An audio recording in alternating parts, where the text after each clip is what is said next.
malam Indonesia, selamat malam pemirsa. Berjumpa kembali dalam berita dan bincang terkini malam edisi Kamis 17 April 2014. Serangkaian berita telah kami siapkan, diantaranya orang tua korban pelecehan seksual di Jakarta International School atau JIS akan menggugat pihak JIS, dan Forum DPD 2 Partai Golkar meminta Abu Rizal Bakri mundur sebagai capres.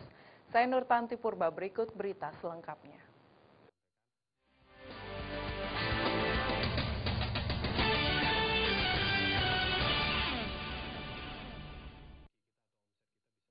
Ya, pemirsa, kedua orang tua korban pelecehan seksual di Jakarta International School atau JIS mendatangi kantor kuasa hukumnya OC Kaligis. Selain untuk meminta pendampingan hukum bagi putranya, kedua orang tua korban meminta agar sekolah bertaraf internasional itu ditutup. Selain itu, mereka juga berencana menggugat JIS baik secara pidana maupun perdata.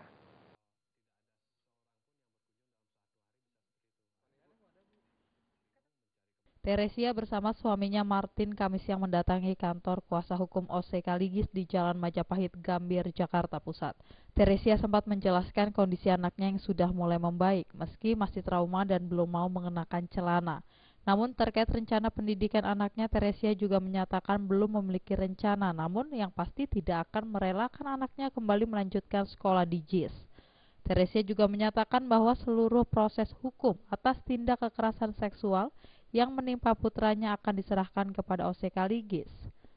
Teresia bahkan sempat meminta agar sekolah TK yang ada di Jakarta International School ditutup karena tidak memiliki izin. Tetap sekolah anak saya, tapi nggak homeschooling. Kalau homeschooling kan kasihan mas, nggak ada temennya ya. Tetap sosialisasinya kurang, jadi tetap saya sekolahin normal. Cuman ya tunggu dulu sampai dia siap, badannya juga mentalnya. Dan kali ini saya benar-benar hati-hati milih sekolah. Kapok saya. Jadi pilih sekolah mungkin yang lebih kecil ya, nggak besar-besar begitu.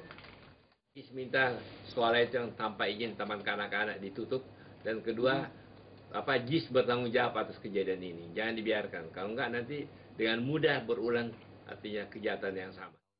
Orang tua korban mengaku bahwa dirinya juga sempat mendapatkan ancaman berupa SMS yang mengatasnamakan salah satu menteri agar tidak lagi menjelek-jelekan JIS. Rencananya Teresia dan kuasa hukumnya OC Kaligis akan mengajukan gugatan pidana ke Pengadilan Negeri Jakarta Selatan pada Senin 21 April 2014.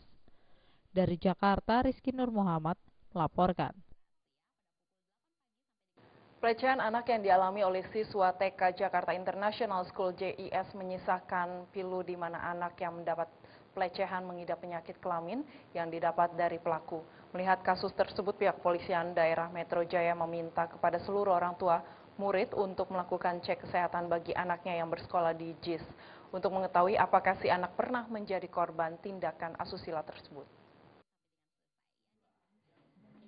Ya, pertanyaannya apa? Kasus pelecehan seksual terhadap siswa Taman Kanak-kanak di Jakarta International School atau JIS tidak menutup kemungkinan akan ada siswa lagi yang pernah mengalami tindakan asusila tersebut. Untuk itu, Polda Metro Jaya menghimbau bagi orang tua murid segera mengecek kesehatan anaknya yang mengeluh ada rasa sakit di bagian kelamin atau bokong, serta ada keanehan tingkah laku sang anak. Jika dalam pemeriksaan dokter terbukti ada penyakit yang diakibatkan dari pelecehan seksual, orang tua murid diminta secepatnya melaporkan ke pihak kepolisian. Kemudian dari penyidik juga menghimbau kepada orang tua yang ada di anaknya bersekolah di sekolah tersebut. Para orang tua ini kita mintakan untuk memeriksakan putra atau putrinya yang bersekolah di sekolah tersebut untuk dicek apakah ada kelainan, apakah pada putra atau putrinya itu mengalami hal yang sama seperti yang dialami oleh korban. Dan proses ini masih berlangsung. Apabila ada ditemukan oleh orang tua para murid ini kelainan, silakan diinformasikan kepada kepolisian. Sebelumnya pihak kepolisian telah menetapkan 2 tersangka dalam kasus pencabulan anak di TK Jakarta International School. Kedua tersangka diantaranya bernama Virgiawan dan Agun, yang saat ini telah ditahan di rutan Polda Metro Jaya. Sedangkan satu terduga lagi seorang perempuan bernama Afriska, dan 2 tersangka lainnya masih dalam proses penyelidikan secara intensif. Dari Jakarta, Zikri Amin melaporkan. Kita beralih ke kasus korupsi Bupati Kutai Timur Isran Nur. Hari ini menjalani pemeriksaan di KPK sebagai saksi untuk kasus dugaan tindak pidana pencucian uang dengan tersangka mantan Ketua Umum Partai Demokrat Anas Urbaningrum. Selain Isran, KPK hari ini juga memeriksa Anas.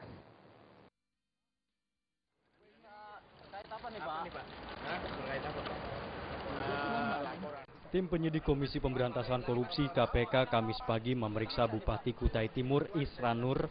Isran tiba di kantor KPK sekitar pukul 9:40 waktu Indonesia Barat. Ketua DPD Partai Demokrat Kalimantan Timur ini diperiksa sebagai saksi untuk kasus dugaan tindak pidana pencucian uang dengan tersangka mantan Ketua Umum Partai Demokrat Anas Urbaningrum. Sebelum masuk ke gedung KPK, Isran membenarkan dirinya diperiksa terkait kasus Anas. Namun, Isran belum mengetahui keterkaitan dirinya dengan kasus yang menjerat Anas ini. Pak Isran, ya Pak Isran, bagaimana kabar? Baik. Ya Pak. Selain Isran, KPK juga memeriksa Anas Urbaningrum. Anas datang 15 menit kemudian setelah Isran tiba di gedung KPK. Hingga berita ini diturunkan tidak ada keterangan resmi apakah keduanya akan dikonfrontir atau tidak. Pemeriksaan Anas pun sama seperti pemeriksaan sebelumnya, yakni sebagai tersangka kasus dugaan tindak pidana pencucian uang. KPK menjerat Anas dengan pasal dalam Undang-Undang Pemberantasan Tindak Pidana Pencucian Uang setelah mengembangkan kasus dugaan gratifikasi proyek Hambalang yang lebih dulu menjerat Anas.